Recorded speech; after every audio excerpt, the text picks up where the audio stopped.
Bien, écoutez, je crois qu'on est un peu plus de 80 personnes. Vous voyez que c'est le compteur montre que les gens se connectent encore. Ça me permet de vous dire quelques mots d'introduction pour démarrer cette séance, cette nouvelle séance sur les particules ultra fines. Tout d'abord en saluant évidemment toutes les personnes qui sont présentes, notre président qui fera la conclusion, Pierre-Charles Maria, j'ai aperçu Jacques Patrice, Daniel Leblé, Daniel Moutet, enfin voilà, beaucoup d'adhérents, quelques collègues également d'autres ASCA. Moi, je ne vais pas faire long pour l'introduction, vous dire combien, tout d'abord, cette question des particules ultrafines, c'est un sujet sur lequel Atmosud s'est penché de façon très ancienne. Tout d'abord, dans le cadre des travaux de recherche que nous avons eu la chance, avec laquelle nous avons coopéré, parce que finalement, on dit souvent qu'on les héberge, mais c'est souvent un échange de bons procédés. Je me rappelle, par exemple, qu'en 2000, c'est presque en tête diluvien par rapport à ce qu'on va présenter aujourd'hui, Serge Despiau était venu faire des mesures à Marseille de particules ultra fines. Et ça permet de rappeler que finalement, ces particules ultra fines, en fait, elles sont connues depuis longtemps. On n'est pas en train de découvrir cette question. Simplement, la nouveauté, c'est qu'elles sont passées finalement dans le champ opérationnel. Et puis, on va le voir avec l'OMS, et Isabella nous dira finalement quelles sont les attentes sanitaires. C'est vrai qu'elles prennent une ampleur en termes d'attente qui est beaucoup plus forte.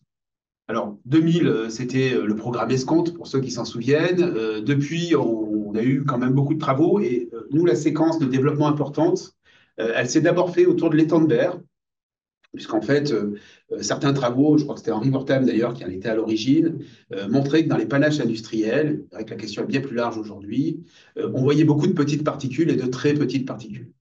Et une des conclusions un peu peut-être hâtives qui avait été faite, je ne crois pas que ça venait de chez lui d'ailleurs, ça avait été de dire, mais finalement, les particules ultra fines, c'est la pollution industrielle. Et donc, au fond, ça devenait un peu une signature d'une pollution qui n'était pas surveillée en routine et sur laquelle, en fait, il fallait se pencher.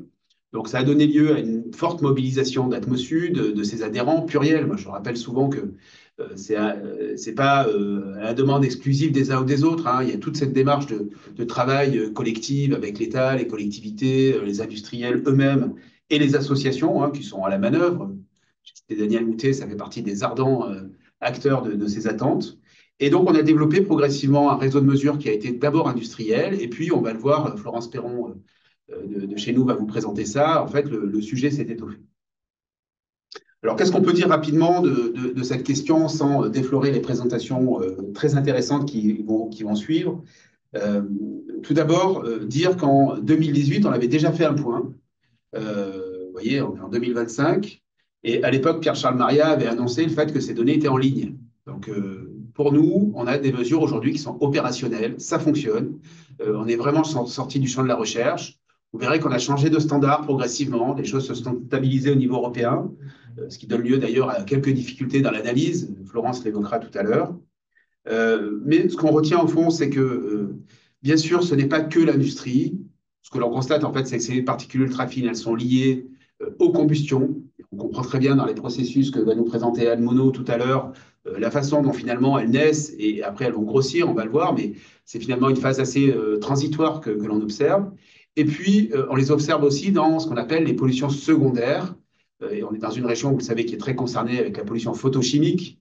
Parfois, de façon un peu rapide, on dit pollution à l'ozone, mais en réalité, l'ozone s'accompagne de beaucoup de composés, et notamment de particules ultra fines.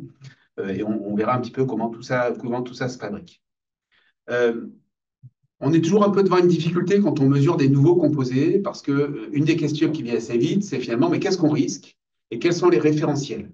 Et donc, on a la chance, avec l'Organisation mondiale de la santé, d'avoir des débuts de référentiels parce que finalement, l'OMS nous dit qu'il faut les surveiller. C'est vrai pour le monde entier, mais ça l'est évidemment pour nous également. Et il nous a proposé quelques valeurs un petit peu de référence.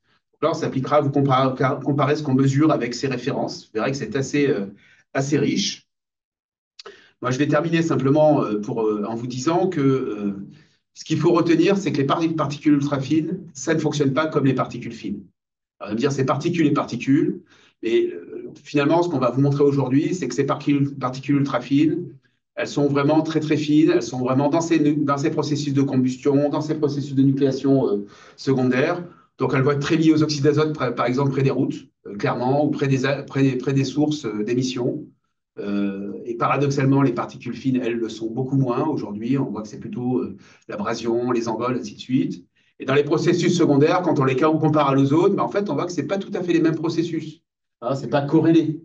Ça, c'est de la photochimie, mais c'est des cycles un peu différents. Voilà, donc je terminerai là-dessus et je vais présenter évidemment nos intervenants illustres, parce qu'on a la chance d'avoir Anne Monod avec nous, avec laquelle on travaille depuis très longtemps, qui va nous parler voilà, de ces particules ultra fines, hein, comment elles naissent, comment elles évoluent, en allant jusqu'au lien avec le climat. Voilà, donc ça, c'est un prolongement, je pense, qui est important. Hein, on est souvent, toujours dans des effets d'échelle avec l'air, mais qu'est-ce qui se passe très proche et puis qu'est-ce qui se passe à plus grande échelle? Est-ce que ça a une influence?